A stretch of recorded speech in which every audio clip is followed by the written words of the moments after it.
Hello hi అండి. కోటీశ్వర్లు అవ్వాలంటే అసలు కోటీశ్వర్లు అంటే ఎవరంటే ఎవరైతే వాళ్ళ డబ్బులు అస్సలు ఖర్చు పెట్టరండి. మీరు గమనించండి, ఏ కోటీశ్వరుడు కనీసం తన ఇంట్లో పిల్లల పెళ్ళిళ్ళకు కూడా డబ్బులు ఖర్చు పెట్టడు. అదంతా పక్క వాళ్ళ మీదే వేసేస్తాడు. పక్క వాళ్ళ ధనంతోటే పెళ్లి చేస్తారు. పక్క వాళ్ళ ధనంతోనే వాళ్ళ అవసరాలు తీర్చుకుంటారు. అలాంటి వాళ్ళే కోటీశ్వరులు అవుతారు. మన డబ్బు మనం ఖర్చు పెడితే మనం ఎప్పటికీ లక్షాధికారులం కాము, కోటీశ్వరులం కాము.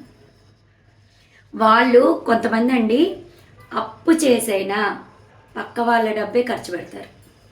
వాళ్ళ డబ్బు పైసా కూడా ఖర్చు పెట్టరు. ఉన్నా కూడా వాళ్ళ దగ్గర డబ్బులు ఉన్నా కూడా అవి తీయకుండా వేరే డబ్బులతోటి, పక్క వాళ్ళ డబ్బులతోటి, జనాల డబ్బులతోటి బిజినెస్ మ్యాన్లు అలాంటి వాళ్ళు ఖర్చు పెట్టి, అంటే ఇప్పుడు బిజినెస్లో డబ్బులు వస్తాయి కదండి, వాళ్ళ డబ్బులు పక్కన తీరండి, ఆ బిజినెస్లో వచ్చేదే రొటేట్ చేస్తారు. అంటే దాని రేట్లు పెంచేయడము, జనాల మీద ఎక్కువ డబ్బులు వేసేస్తారు. అలాంటి వాళ్ళు ఖచ్చితంగా కోటీశ్వర్లు అవుతారండి. మీరు కానీ డబ్బులు సంపాదించుకోవాలనుకుంటే ఇదే ట్రిక్ అండి.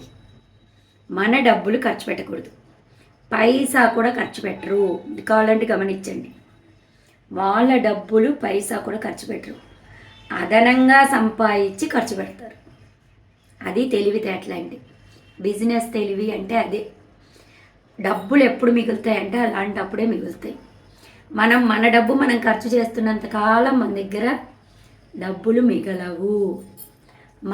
ఎవరైతే వాళ్ళ డబ్బులు ఖర్చు చేస్తారో వాళ్ళు ఎప్పటికీ కోటీశ్వర్లు కాలేరు. నేను దానికోసం చాలా ట్రై చేస్తున్నా, కానీ నా వల్ల కావడం లేదండి. అది చాలా కష్టం. ట్రై చేయండి, మీరు కోటీశ్వర్లు అవుతారు. అదేం కష్టం కాదు. ఓకేనా?